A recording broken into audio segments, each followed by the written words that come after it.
तो हमारे 4 प्रकार के कसरत होती है, व्यायाम जिसे हम कहते हैं। वो व्यायाम होता है, पहला व्यायाम होता है ध्यान का, दूसरा व्यायाम होता है योगा का, तीसरा व्यायाम होता है जिम कसरत अखाड़े में जाके, और चौथा होता है बाहरी ये जो काम धंधा हम करते हैं उसका।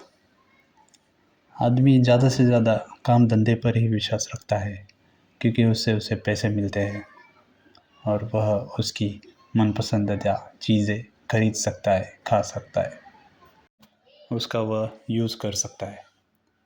लेकिन आज हम देखेंगे कि ज़्यादा से ज़्यादा लोग चौथे काम धंधे पर ही विश्वास रखता है, जो कि किधर जाना, नौकरी करना, पैसे कमाना या कोई धंधा करना जिसमें पैसे कमा के वो अपना जीवन चला सके। लेकिन कुछ दिनों बाद या कुछ सालों बाद या कुछ चंद लम्हे बाद उसे समझता है कि नहीं, वो जो काम धंधा कर रहा है उससे उसकी पीड़ाएं बढ़ रही है, उसका शरीर अकड़ने लगा है, उसके शरीर में बीमारियां उत्पन्न होने लगी है। तो फिर वह डॉक्टर्स के पास जाके या फिर खुद की ही बुद्धि से उसको समझ में आता है कि ये सब करना व्यर्थ है। तो उसमें वो कसरत यानी जिम या किसी एक्सरसाइज या कोई डॉक्टर की सलाह से वो करने लग जाता है। फिर वो भी अगर रास नहीं आया, उम्र हो जाती है, कसरत में वज़न नहीं उठा पाओगे, तो फिर वो आएगा योगा पर। योगा कर कर के उसकी बुद्धि शांत होने के बाद फिर वह अपनाएगा ध्यान, जो कि हमारा पहला व्यायाम था।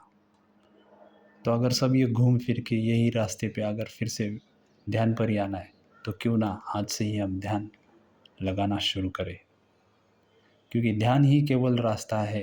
तुम्हारी हर एक इच्छा आकांक्षा जो भी है वो ध्यान से ही पूरी होगी, और ध्यान से ही तुम्हें समझ में आएगी कि जो भी तुम एक इच्छा आकांक्षा करते हो वह करने लायक, मतलब वह करने योग्य है भी या नहीं भी।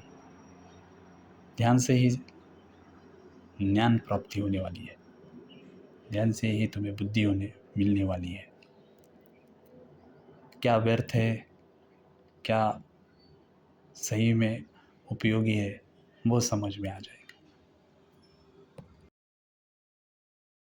सभी देवी देवताओं ने यही बताया है कि ध्यान ही केवल रास्ता है, क्योंकि उनके जो मूर्तियाँ, उनके जो फोटोज़ घर पे लगे हुए थे, वो ध्यान की ही तो अवस्था में बैठे हुए हैं।